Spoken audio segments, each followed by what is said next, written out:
जीवित परमेश्वर के जीवित वचन यिर्मयाह नबी का विलाप गीत अध्याय 1। जो नगर लोगों से भरपूर थी वहाँ अब कैसी अकेली बैठी हुई है। वहाँ क्यों एक विधवा के समान बन गई।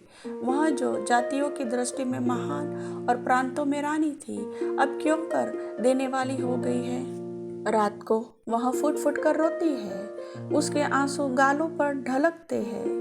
उसके सब यारों में से अब कोई उसे शांति नहीं देता। उसके सब मित्रों ने उससे विश्वासघात किया और उसके शत्रु बन गए हैं। यहूदा दुख और कठिन दासत्व के कारण परदेश चली गई, परंतु अन्य जातियों में रहती हुई वह चैन नहीं पाती।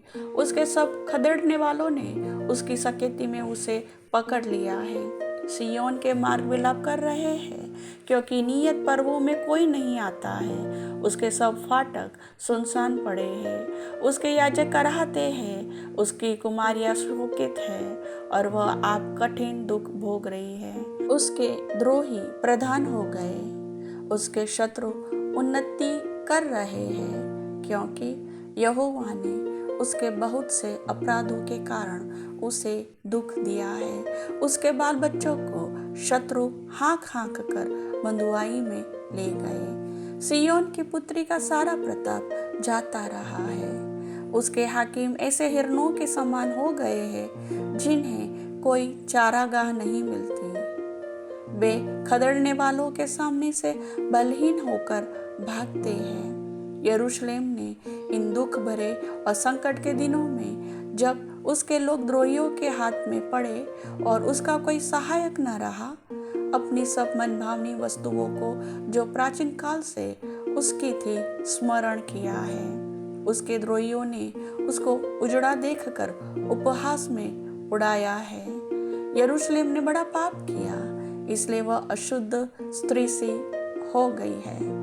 जितने उसका आदर करते थे वे उसका निरादर करते हैं, क्योंकि उन्होंने उसकी नंगाई देखी है। हाँ, वह कराहती हुई मुंह फेर लेती है। उसकी अशुद्धता उसके वस्त्र पर है। उसने अपने अंत का स्मरण न रखा, इसलिए वह भयंकर रीति से गिराई गई और कोई उसे शांति नहीं देता है। हे यहोवा, मेरे दुख पर दृष्टि कर, क्योंकि शत्रु मेरे विरुद्ध सफल हुआ है। द्रोहियों ने उसके सब मनभावनी वस्तुओं पर हाथ बढ़ाया है। हाँ, अन्य जातियों को जिनके विषय में तूने आज्ञा दी थी कि वे तेरी सभा में भागी न होने पाएगी, उनको उसने तेरे पवित्र स्थान में घुसा हुआ देखा है। उसके सब निवासी कराहते हुए भोजन वस्तु ढूंढ रहे हैं। उन्होंने अपना प्राण बचाने के लिए अपनी मनभावनी वस्तुएं बेचकर भोजन मोल लिया है। हे यहोवा, दृष्टि कर और ध्यान से देख, क्योंकि मैं तुच्छ हो गई हूँ। हे सब बटोहियों, क्या तुम्हें इस बात की कुछ भी चिंता नहीं? दृष्टि करके देखो, क्या मेरे दुख से बढ़कर कोई और पीड़ा है जो यहोवा ने अपने क्रोध के दिन मुझ पर डाल दी है? उसने ऊपर से मेरी हड्डियों में आग लगाई है और वे उससे भस्म हो गई। उसने मेरे पैरों के लिए जाल लगाया और मुझको उल्टा फेर दिया है। उसने ऐसा किया कि मैं त्यागी हुई सी और रोग से लगातार निर्बल रहती हूँ। उसने जुए की रस्सियों के समान मेरे अपराधों को अपने हाथ से कसा है। उसने उन्हें बटकर मेरी गर्दन पर चढ़ाया और मेरा बल घटा दिया है, जिनका मैं सामना भी नहीं कर सकती। उन्हीं के वश में यहोवा ने मुझे कर दिया है। यहोवा ने मेरे सब पराक्रमी पुरुषों को तुच्छ जाना। उसने नियत पर्व का प्रचार करके लोगों को मेरे विरुद्ध बुलाया कि मेरे जवानों को पीस डाले। यहूदा की कुमारी कन्या को यहोवा ने मानो कुंड में पैरा है। इन बातों के कारण मैं रोती हूँ। मेरी आंखों से आंसू की धारा बहती रहती है, क्योंकि जिस शांति दाता के कारण मेरा जी हरा भरा हो जाता था वह मुझसे दूर हो गया। मेरे बच्चे अकेले हो गए, क्योंकि शत्रु प्रबल हुआ है। सिय्योन हाथ फैलाए हुए है, उसे कोई शांति नहीं देता।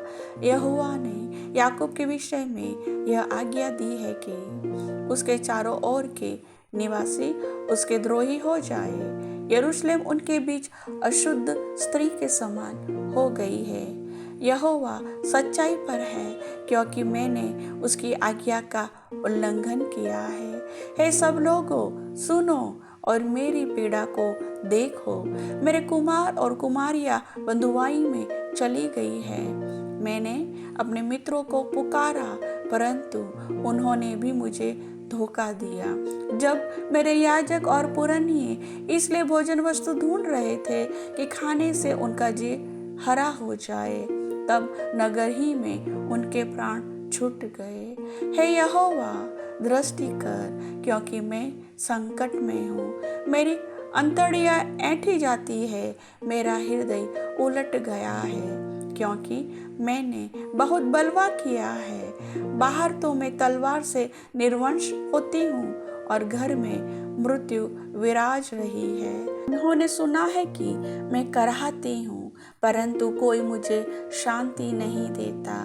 मेरे सब शत्रुओं ने मेरी विपत्ति का समाचार सुना है। वे इससे हर्षित हो गए कि तू ही ने यह किया है। परंतु जिस दिन की चर्चा तूने प्रचार करके सुनाई है, उसको तू दिखा, तब वे भी मेरे समान हो जाएंगे। उनके सारे दुष्टता की और दृष्टि कर, और जैसा मेरे सारे अपराधों के कारण तूने मुझे दंड दिया, वैसा ही उनको भी दंड दे, क्योंकि मैं बहुत ही कराहती हूँ और मेरा हृदय रोग से निर्बल हो गया है। वचन के सुनने वाले सभी भाई बहनों को प्रभु आशीष दे। आमीन।